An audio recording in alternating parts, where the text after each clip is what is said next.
In this video, we continue our discussion of conic sections, and this time we're talking about ellipses. If we take a double-napped cone and a plane and we sort of set it on an angle relative to the base of the cone, that plane will intersect the cone in an ellipse. It looks like a circle. It's just longer in one direction than it is in another. More precisely, an ellipse is defined this way. It's the set of all points xy, the sum of whose distances from two distinct fixed points, called foci, is constant. Now, it's going to be hard to draw an ellipse that actually satisfies that. I'm going to do the best I can. But here's the idea. Foci are 2 points along this sort of middle line, which we're going to call later the major axis of this ellipse. So this is a focus, and this is a focus. When I've got 2 of them, I call them foci. Or I don't know if you emphasize it that way, just foci. Now, the ellipse is defined to be the set of all points xy, the sum of whose distances from these 2 points is constant. So here's the idea. If I take this distance and I add this distance, if I call that one D1 and D2, that's going to be constant no matter which point I am at on that ellipse. So D1 plus D2 is always equal to a constant for any point. So if I take this point on the ellipse, this D plus that D, if I add them together, it's exactly the same length. Now the idea here, or one way that you can visualize this or imagine this, and I hope to create a model like this someday when I have time, is you could just imagine you've got a cork board and you've got like a push pin right here and a push pin right here, and then you've got a string. Well, you can take that string and you can stretch it as far as possible and plot a point. If you continued to go around that circle, or go around and go as far as you can in all of the directions, that string, if you kept that string taut, it's not a circle, it's an ellipse, sorry. You kept that string taut, what you would get is an ellipse. Because the length of the string is going to stay exactly the same as you move your pencil around and around like this. Okay, now there are 2 standard forms for the equation of an ellipse. And if you're thinking to yourself, why on earth are we learning this? It's really important because you're going to be graphing surfaces in 3 dimensions in Calculus 3, and all of the traces for the surfaces that you're going to study in Calculus 3, which are called quadric surfaces. All of those, the traces of those surfaces, which are cross sections of those 3-dimensional surfaces with the XY plane, the YZ plane, and the XZ plane. All of those are conic sections. That's why we're doing this sort of algebra review right now. And it's a nice break after studying sequences and series. So there are 2 different standard forms for the equation of an ellipse. If the major axis, that's the longer axis, is horizontal,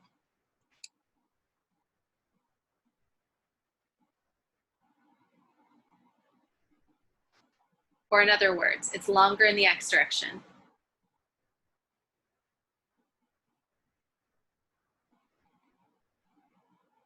than in the y direction, then the equation of the ellipse looks like this, or can be written like this. You have x squared over a squared plus y squared over b squared equals 1. That is an ellipse centered at the origin. In general,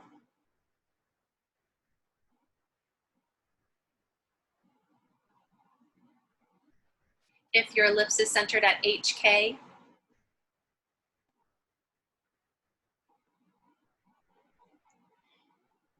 the equation of the ellipse can be written this way. You've got x minus h squared over a squared plus y minus k squared over b squared equals 1. This is standard form for the equation of an ellipse that is longer in the x direction. A is larger than b, and that's kind of how I know when I see an equation like this that it's longer in the x direction.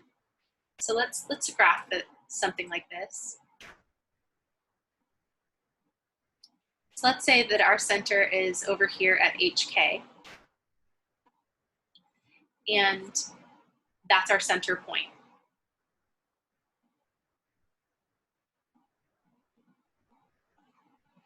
To find those endpoints, the center is right here in the middle. To find the endpoints that are in the x direction for your ellipse, you're going to add and subtract a. You're going to go plus and minus a units in the x direction from this point HK. So you're going to add a to h, and you're going to subtract a from h. And this distance is a, and I know it doesn't look like it, but that distance is a. This axis is called the major axis of your ellipse.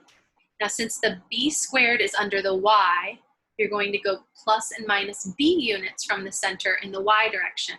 So we're going to go up to k plus b. We're going to go down to k minus b.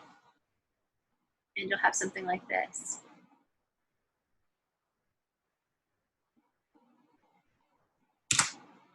Now this point over here and this point over here, each of these are called, this is called a vertex, and this is called a vertex. If I have more than one vertex, I have vertices.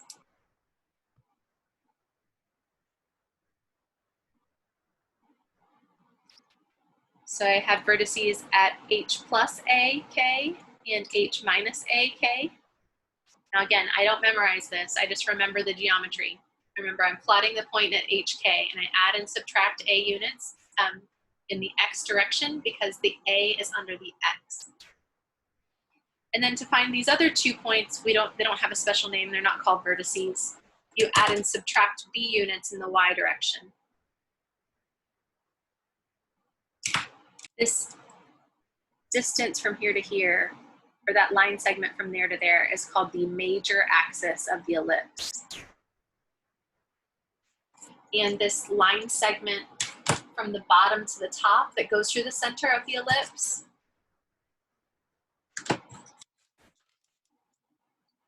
this is called the minor axis. It's also very important, it's just smaller. Now the foci are located plus and minus, well, it's going to be c units from the center.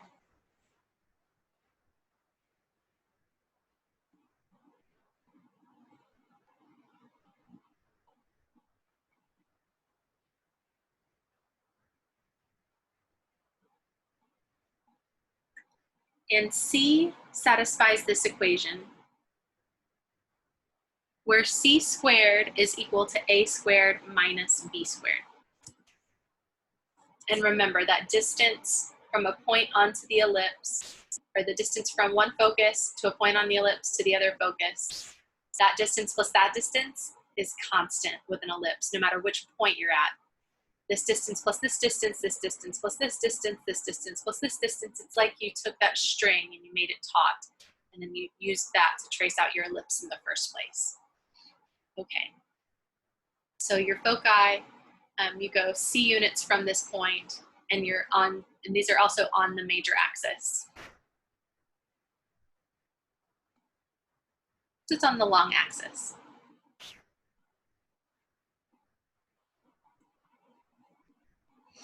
So the coordinates will be h plus c, k, and h minus c, k, because we're adding and subtracting c from that x coordinate of our center. Again, I don't memorize this, I remember this picture and remember how it works. Okay, so that's when our horizontal axis, or when our horizontal axis is a major axis. So it's longer in the x direction than the y direction. And it could also be the other way around. The other possibility is that we've got a vertical major axis. The only thing that changes here is that when your equation is written in standard form, the a squared is under the y and the b squared is under the x. And that's just convention. It's because a squared allows us, is always the larger of the two numbers. And that allows us to determine the direction of the major axis. So if the larger number is under the y, it's going to be longer in the y direction. If the larger number is under the x, it's going to be longer in the x direction. So this is the equation.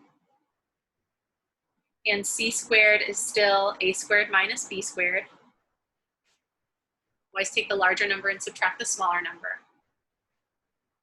And this time, it just looks like this. It's a really bad picture. But that's A and that's A. This is called a vertex and that's called a vertex.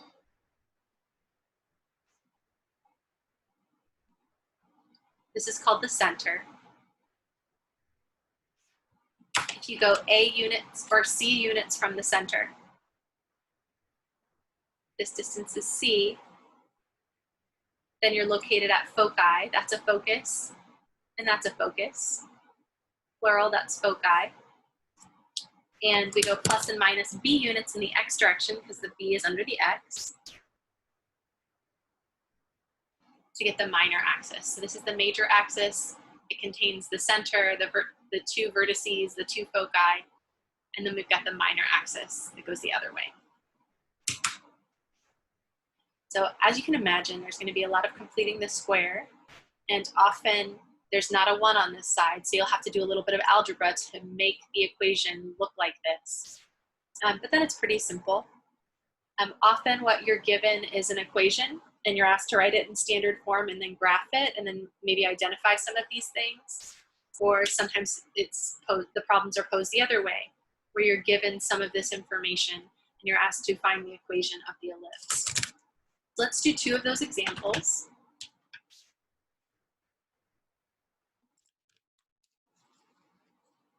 Let's start with an easy one. Let's start with one that's centered at the origin.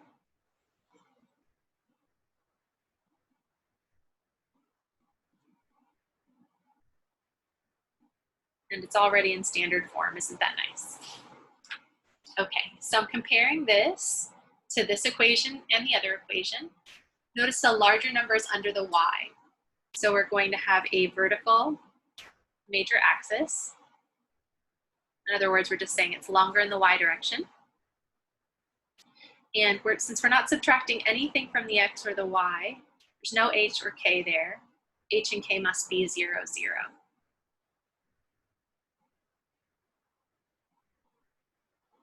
So we're starting at 0, 0. Now a squared is the larger of those two numbers. A squared is 9. A is always a positive number. We're going to take the positive square root and we get 3. So from our center, 0, 0, we're going to go plus and minus a units in the y direction. And we're going in the y direction because the a squared is under the y. If you prefer, you can do this. A lot of students like to do this. They like to say that's x squared over 2 squared plus y squared over 3 squared equals 1. And then it's really easy to identify. The larger number is under the y, so we're going to go plus and minus 3 units in the y direction from our center. So we go up 3 and down 3. That's a vertex and that's a vertex. Okay? And then to find the endpoints of our minor axis, we identify b squared. B squared is 4. Take the square root. So you get 2. Since the 2 squared is under the x, or we can write it this way, the 2 squared is under the x squared. We go plus and minus 2 units in the x direction.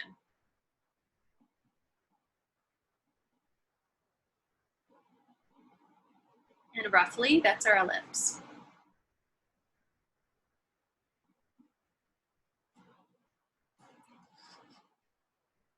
Now, when you're given the equation of an ellipse, there are lots of things that they might ask you. They might ask you to find the center, find the foci, that might ask you to find the vertices of the ellipse. And then later we're going to define something which we call eccentricity. They might ask you to find the eccentricity of the ellipse, and I'll tell you what that means in just a moment. I usually just like to graph it first. Identify my center, go plus and minus A units in whichever direction is appropriate, plus and minus B units in whichever direction is appropriate. And then you've got your ellipse. Okay, so our center was 0, 0. Now in order to find the foci, remember those are plus and minus C units from the center along the major axis. The major axis is vertical. So we need to first find C squared. C squared is A squared minus B squared. That's 9 minus 4, which is 5. So C is the square root of 5, which is a little bit more than 2.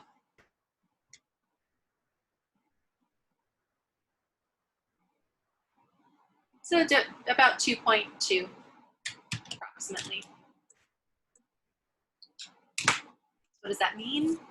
To find the foci, start at 0, 0. You go up square root of 5 to 2.2, and then down square root of 5 to negative 2.2. That's a focus, and that's a focus.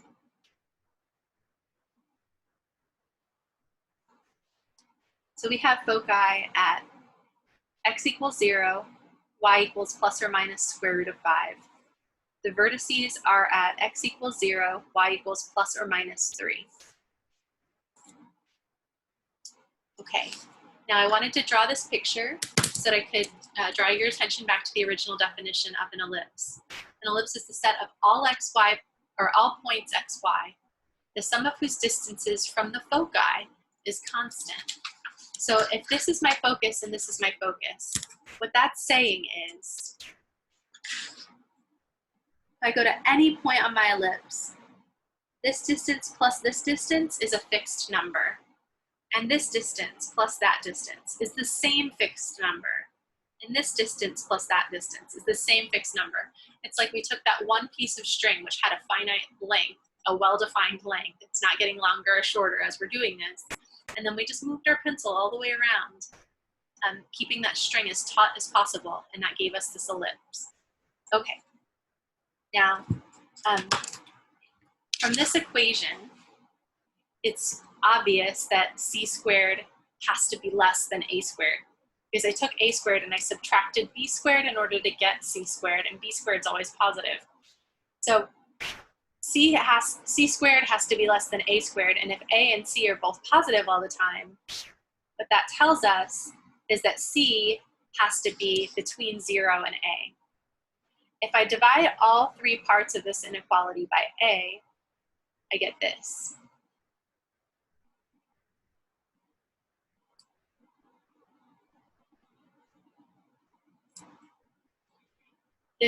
This ratio c over a is called the eccentricity of the ellipse.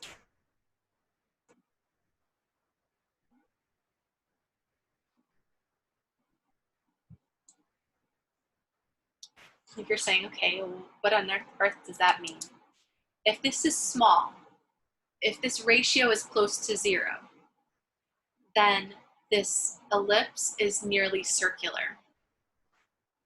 Let's write that up here.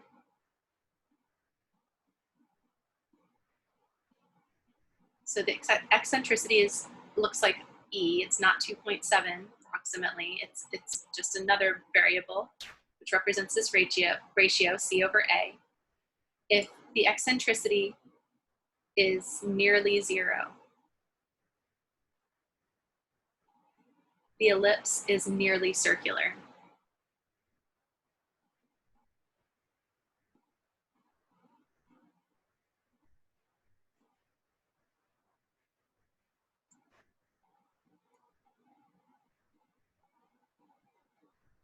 So it's almost a circle, but not quite. Maybe that's my circle, and then this is slightly, I have a very small eccentricity. So it's maybe a little bit wider in the x direction than in the y direction. This is C over A near 0. And that's the eccentricity. And of course, it's positive. Now, if C over A is very close to 1, then it's much, much longer in one direction than the other. You're saying, what is this C over A? This is C, and this is A. So I'm taking the ratio of this length, this distance between the center and the focus, and the distance between that center and the vertex.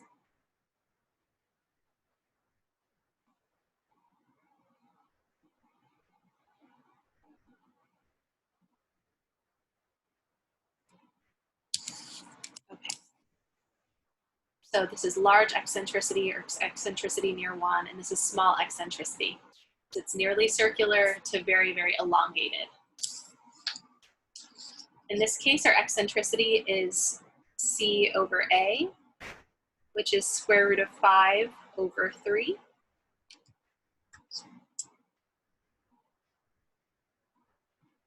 Oops.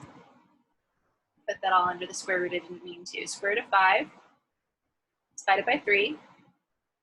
It's about 0.745. So it's close to 1. So it is longer. I would say it's somewhat elongated. Okay. So that was our first example. We found the center, the foci, the vertices, we found the eccentricity, and then we graphed it. And it was centered at 0, 0. Let's look at one that's not centered at 0, 0.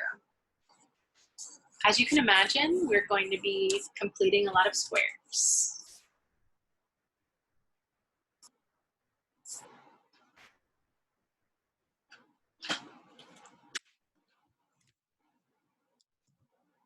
So let's say you have 9x squared plus 4y squared plus 36x minus 24y plus 36 equals 0. And you're asked to graph the conic section. The way you graph the conic section is you complete the squares, and then you see, do I have an ellipse? Do I have maybe a circle or a hyperbola? We'll see those equations in a little bit. But one thing that tips me off that this is probably an ellipse is that the x and y are both squared, and the coefficients are both positive, but the coefficients aren't the same. If the coefficients were the same, I might think I'm dealing with a circle, but since I've got a 9 here and a 4 here, I think it's going to be longer in one direction than the other. So I would expect this to be an ellipse. So in order to write the equation of the ellipse in standard form, first thing we do is we move any constant terms to the other side. So we'll subtract 36 from both sides.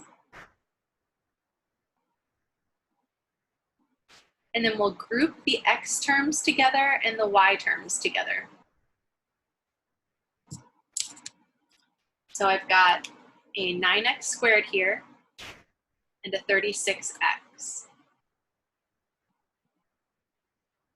And I've got a 4y squared and a minus 24y. Okay, now we want to complete these squares, but whenever we complete the squares, we don't want this 4 in front of the y squared. We prefer that to be a 1.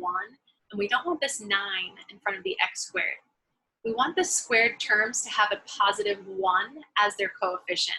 If there's anything other than a 1 there, we need to factor it out. So I look at this group, and I'm factoring out the 9 from both this term and this term. And here, similarly, I'm going to factor out the 4 from both of these terms.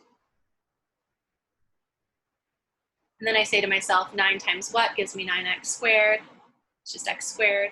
And 9 times what gives me 36x? That's 4x. Similarly, 4 times what gives me 4y squared? It's just the y squared. And 4 times what gives me the negative 24y? It's negative 6y. Okay. Now that I'm done with that, I've got a 1 as my coefficient in the parentheses and a 1 as my coefficient in the parentheses there. Now I can identify b for each of these guys. B is 4, take half of b, that's 2, and square it. 2 squared is 4. That's what you add over here to complete the square. Similarly, b is -6. Take half of b, it's -3, and square it. -3 times -3 is +9. That's what you add there to complete this square. Now careful, be very, very careful. You're not going to add a 4 and a 9 to the right-hand side. When you added this 4 in the parentheses, what you really added to the left-hand side was a 9 times a 4. Because if I distribute that 9 in, I'm gonna get a 9 times 4 there. So when I added this 4 here, I need to add a 9 times 4 to the other side. Similarly, adding this 9 in the parentheses is not adding 9 to the left-hand side, it's adding 4 times 9. So I need to add 4 times 9 to the other side as well. It's just a coincidence that they happen to be the same. Okay, now I've got 9 times a perfect square, so I want to factor that. And 4 times a perfect square, I want to factor that. -36 plus 36 is 0, and then I've got a 36 over there. This is x plus 2 squared. 2 times 2 is 4, 2 plus 2 is 4. This is y plus 3 squared. 3 squared is 9. Oops, it should be -3, shouldn't it? Since that's a -6y, that has to be a -3. -3 times -3 is +9. -3 plus -3 is the -6. So this is our equation. Still not quite in standard form yet. Remember those two standard forms. We had a perfect square in x and a perfect square in y and a 1 on the right-hand side. So I need to make this a 1. To make this a 1, we'll divide both sides by 36. And remember, 4 goes into 36 9 times, 9 goes into 36 4 times. So I've got x plus 2 squared over 4 plus y minus 3 squared over 9 equals 1. And that's an ellipse in standard form.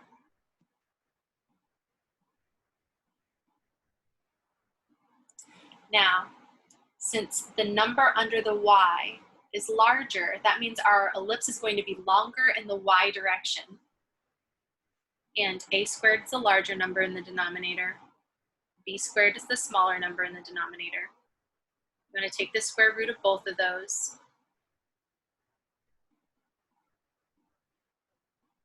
Okay.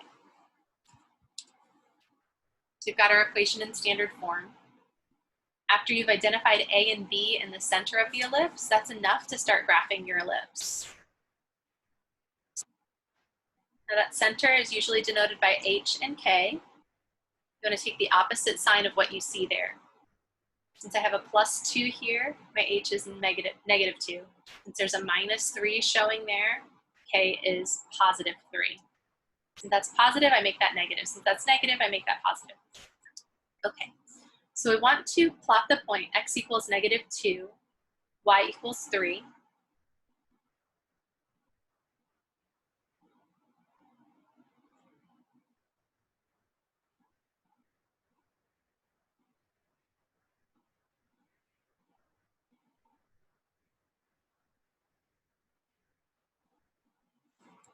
We're there. Now we want to go plus and minus a units in the appropriate direction. Since the a squared is under the y, we're going to go plus and minus 3 units in the y direction from our center. So you're going to go up 3 units to y equals 6, and down 3 units to y equals 0. Those are the vertices. And we will find the xy coordinates for the vertices in a minute. Since the b squared is under the x, we want to go plus and minus b units from the center. B is 2, so we're going to go plus 2 units from the center and minus 2 units from the center in the x direction. Is this exactly the same ellipse that we plotted before, just shifted? I think it is.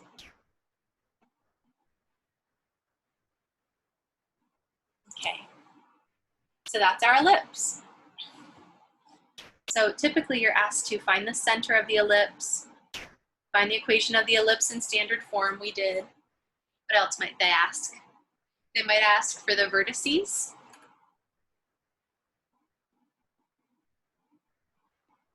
There is a formula for the vertices, but I don't tend to use it.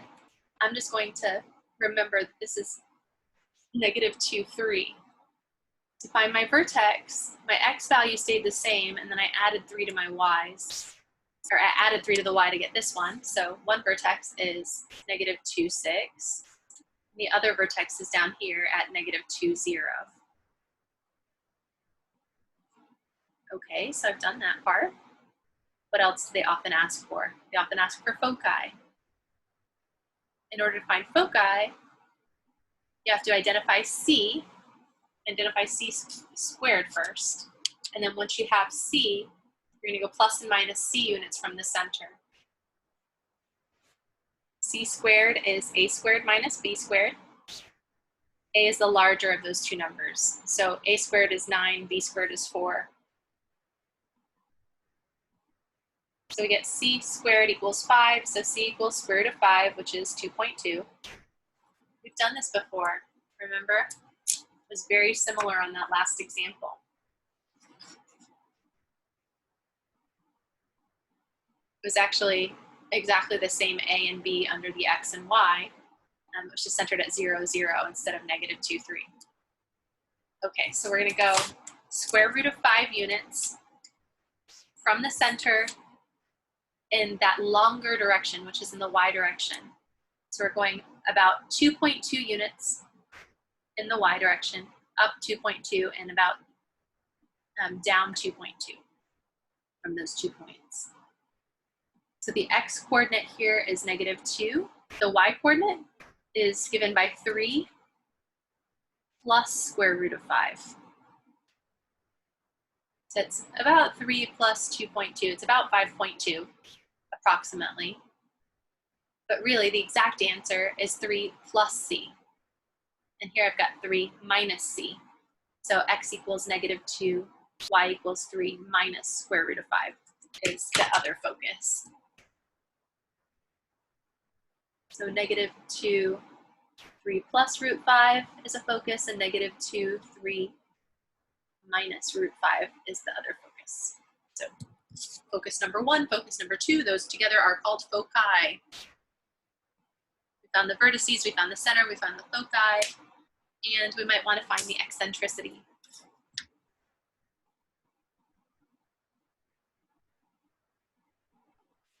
Sort of a measure of how elongated it is. C over A. So it's square root of 5 over 3, which is about 0.75. It's the same ellipse that we looked at before, just shifted.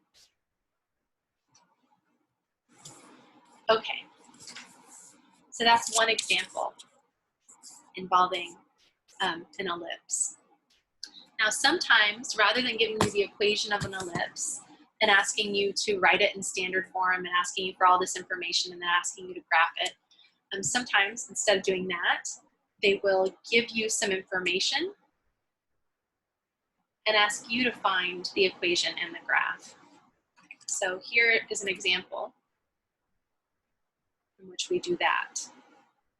So let's say someone tells you that you've got an ellipse with foci at 0 and plus or minus 5, and the length of the major axis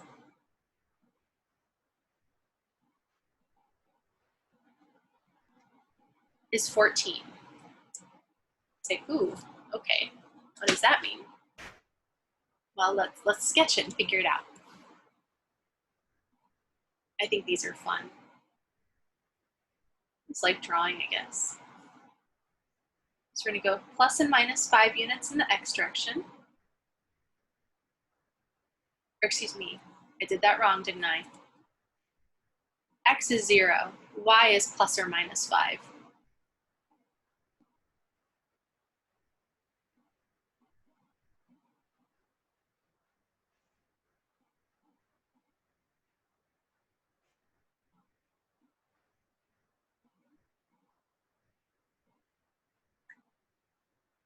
So there's a focus and there's a focus.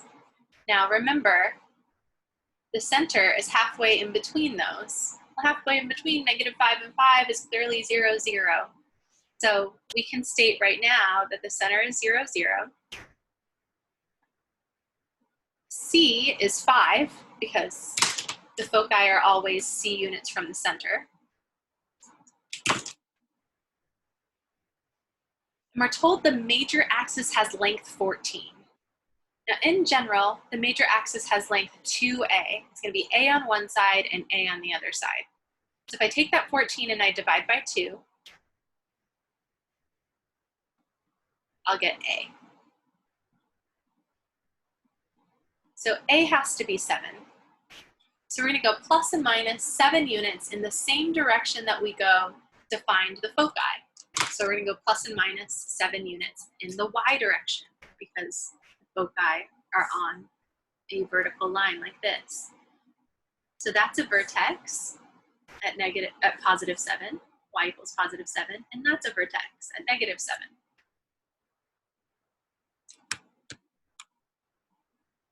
Okay. Now there's another dimension that we need here in order to graph it. We need b squared. In order to find b squared, well, actually it's not too difficult at all. We know how c squared and a squared and b squared are related to each other. We know c squared is equal to a squared minus b squared. With that information, we can find b squared.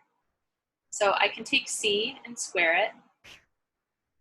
I'll take my a, which is 7, and square it, and I'll solve for b squared. So I have 25 equals 49 minus b squared, or negative b squared equals 25 minus 49. It's that negative 24? I think it is. So b squared is 24, and b is the square root of 24, which is 4 times 6. Square root of 4 is 2. Square root of 6 can't be simplified. So that's the exact value of b. But if I want to graph it, it's helpful to have a numerical approximation of that number. So I'll compute 2 times square root of 6, and that's 4.9 approximately. Okay, so we're going to go out to about 4.9.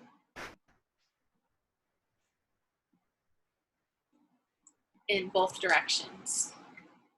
From the center, and this is in the x direction now. So that's negative b, and that's positive b. And our ellipse looks like this.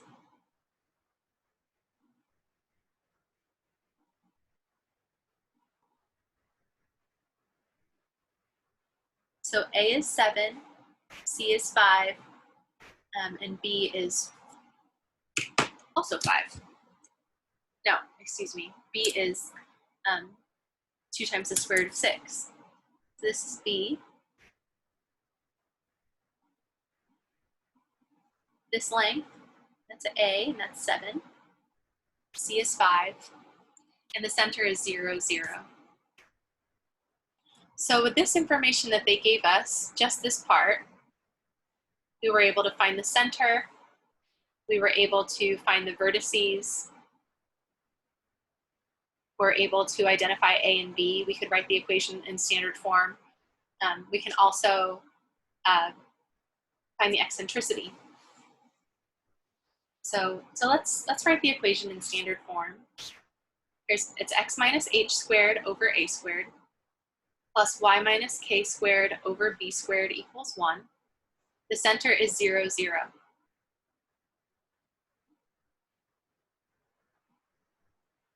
Ooh, and it's longer in the y direction, so a is under the y and b is under the x. It's just convention. The larger one is defined to be a squared. A was 7, so you got a 49 under your y squared. B was 2 root 6, or remember, b squared was 24. So that's the equation of the ellipse. They did not give us the vertices, but we found them. They were at 0, 7, and 0, negative 7. And they did not ask for eccentricity, but if they had, we could find it. Eccentricity is C over A, so that's 5 over 7.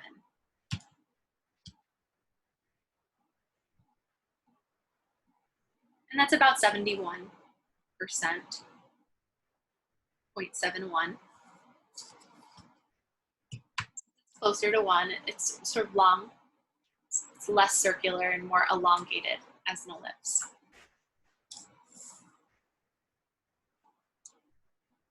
Okay, so I think that's pretty much it. So let's review briefly. The equations of an ellipse look like this, or like this. They're basically the same thing. We just call the larger number in the denominator a squared, the smaller number in the denominator b squared.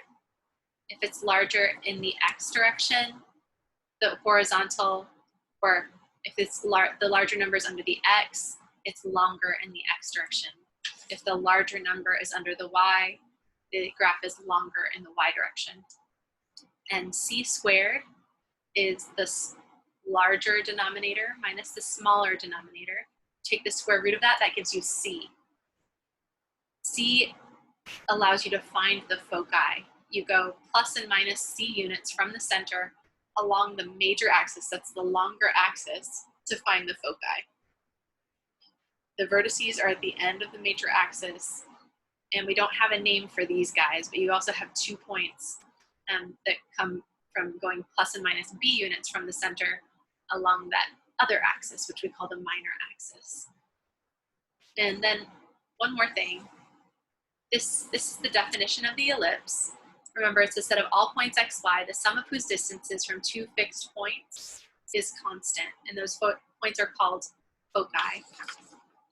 So as we've been doing these problems, I haven't brought that up very often at all. But remember, what makes this an ellipse is the fact that this distance plus this distance is equal to this distance plus this distance, which is equal to this distance plus this distance, this one plus this one, even this one plus this one. All those count. All those distances are exactly the same, all the way around the ellipse.